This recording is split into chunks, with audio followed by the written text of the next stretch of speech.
Wacana akan dibangunnya kembali Ponpes Al-Khosini Buduran Sidoarjo oleh pemerintah pusat dengan dana APBN pasca ambruknya bangunan musola Ponpes Al-Khosini yang menelan korban jiwa 63 santri mendapat tanggapan serius dari pihak pengasuh dan pengurus Ponpes. Melalui juru bicara Ponpes, Kiai Haji Zainal Abidin, pihak pengasuh dan pengurus Ponpes Al-Khosini menegaskan, hingga saat ini tidak ada pengajuan bantuan dari pihak pengurus pondok untuk membangun kembali Ponpes Al-Khosini yang ambruk 29 September 2025 lalu. Jika memang dari hasil investigasi menyatakan bangunan Ponpes Al-Khosini tidak layak digunakan, maka pihak pengasuh dan pengurus Ponpes Al-Khosini bersama alumni pondok siap merobohkan dan membangun kembali secara mandiri Ponpes dengan konstruksi bangunan yang direkomendasikan oleh pemerintah. Kami tegaskan bahwa pihak pondok pesantren tidak pernah membuat proposal dan tidak pernah mengajukan terhadap pembangunan pondok pesantren Al-Khosini. Kalaupun misalnya pemerintah merasa perlu hadir dalam proses ini, sangat kami terima. Misalnya dalam set plan-nya, dalam memberikan rancangan konstruksi sesuai dengan standar nasional. Sementara Menteri Koordinator Bidang Pemberdayaan Masyarakat Muhaimin Iskandar akan membantu perihal perizinan konstruksi untuk menjamin keamanan penggunaan gedung. Menteri Pekerjaan Umum akan melanjutkan proses audit dan pendampingan pesantren-pesantren yang rawan, terutama ancaman ketidaknyamanan belajar karena keamanan gedung.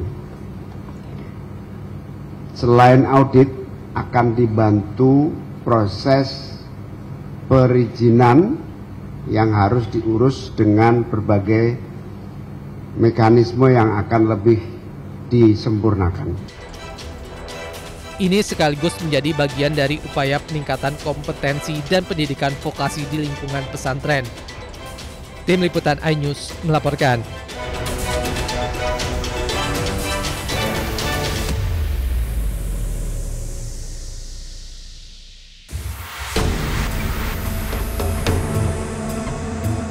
Dalam sidang pra-peradilan, tim pengacara Del Pedro membacakan alasan diajukannya pra-peradilan tersebut. Alasannya adalah berkaitan dengan surat perintah penyidikan Del Pedro yang dikeluarkan pada 29 Agustus 2025 yang dinilai janggal. Pasalnya Del Pedro tak pernah diperiksa sebagai saksi, namun ia langsung dijemput paksa oleh polisi. Kuasa hukum juga menyoroti sikap majelis hakim yang meminta Del Pedro tak hadir dalam sidang. Sikap majelis hakim tanpa ada pikir-pikir, tanpa ada musyawarah dengan secara institusi juga gitu ya, langsung memutuskan Del Pedro tidak perlu hadir di dalam persidangan. Padahal menurut kami itu sangat penting bagi Del Pedro untuk mempertahankan hak-haknya ya, memperjuangkan hak-haknya seluas-luasnya. Karena dari awal Del Pedro bersikap kooperatif kepada pihak kepolisian dan seharusnya ketika dirinya ditetapkan sebagai tersangka, ketika dirinya ditahan, seharusnya hal yang sama juga diberikan. Gugatan pra-peradilan ini diajukan untuk menggugurkan status tersangka pada diri Del Pedro dan segera dibebaskan. Meski Del Pedro tak dihadirkan, namun ibu dan kakak Del Pedro hadir dalam sidang. Begitupun tim hukum Polda Metro Jaya sebagai termohon juga hadir di sidang pra-peradilan Del Pedro Marhain.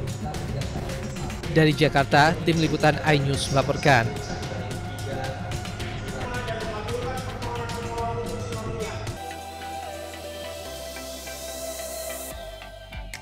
Joko Widodo, Presiden ke-7 Republik Indonesia menghadiri rapat Senat terbuka di Senatalis ke-62 Fakultas Kehutanan UGM. Rapat Senat digelar di Auditorium Fakultas Kehutanan. Dengan mengenakan batik coklat dan peci, Jokowi datang dan duduk di kursi barisan paling depan. Terpantau pidato di Senatalis disampaikan Menteri Kehutanan RI Raja Juli Antoni. Rapat dihadiri pula jajaran pimpinan universitas seperti Rektor UGM Ova Emilia, Wakil Bupati Sleman Danang Maharsa, dan Wakil Bupati Gunung Kidul. Diketahui Joko Widodo merupakan alumni Fakultas Kehutanan Angkatan 1980.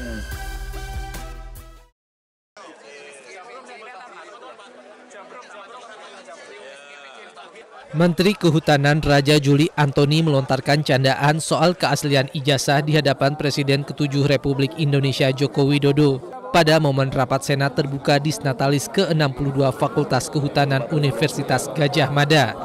Ada momen menarik saat Menteri Kehutanan Raja Juli Antoni memberikan sambutan di podium. Ia menyenggol isu ijazah. Candaan Raja Juli sontak disambut dengan gelak tawa hadirin yang datang. Yang sama-sama kita hormati, kita banggakan, kita cintai Bapak Presiden Republik Indonesia ke-7, Bapak Insinyur Haji Joko Widodo. Saya dapat konfirmasi dari staf saya, Pak Jokowi akan datang, pasti datang hari ini. Sejak itu perut saya mules. Sampai 11 malam saya bilang coba diperbaiki lagi slide saya segala macam. Tapi karena buru-buru nampaknya malah lebih jelek dari aslinya. Yang saya hormati Bapak Wakil Menteri Kehutanan Republik Indonesia Bapak Rohmat Marzuki. Alhamdulillah ini alumni Fakultas Kehutanan UGM yang insya Allah ijazahnya asli. Meski demikian, Raja Juli tidak menyinggung nama Jokowi. Ia melontarkan candaan soal ijazah setelah memperkenalkan Wakil Menteri Kehutanan Rohmat Marzuki. Tim Liputan iNews melaporkan.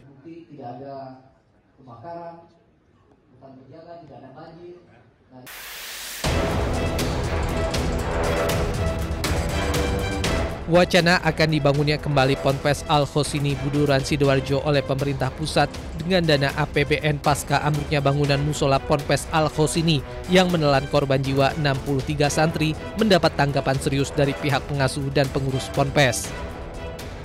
Melalui juru bicara Ponpes, Kiai Haji Zainal Abidin, pihak pengasuh dan pengurus Ponpes Al-Khosini menegaskan, hingga saat ini tidak ada pengajuan bantuan dari pihak pengurus pondok untuk membangun kembali Ponpes Al-Khosini yang ambruk 29 September 2025 lalu.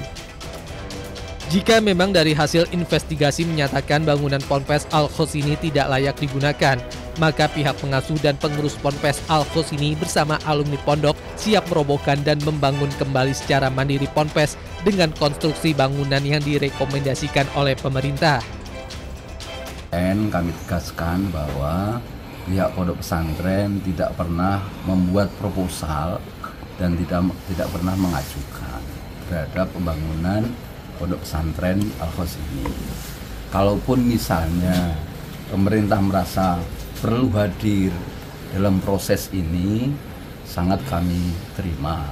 Misalnya dalam set plan-nya, dalam memberikan rancangan konstruksi sesuai dengan standar nasional. Sementara Menteri Koordinator Bidang Pemberdayaan Masyarakat Muhaimin Iskandar akan membantu perihal perizinan konstruksi untuk menjamin keamanan penggunaan gedung. Menteri Pekerjaan Umum akan melanjutkan proses audit dan pendampingan pesantren-pesantren yang rawan, terutama ancaman ketidaknyamanan belajar karena keamanan gedung. Selain audit, akan dibantu proses perizinan yang harus diurus dengan berbagai mekanisme yang akan lebih disempurnakan.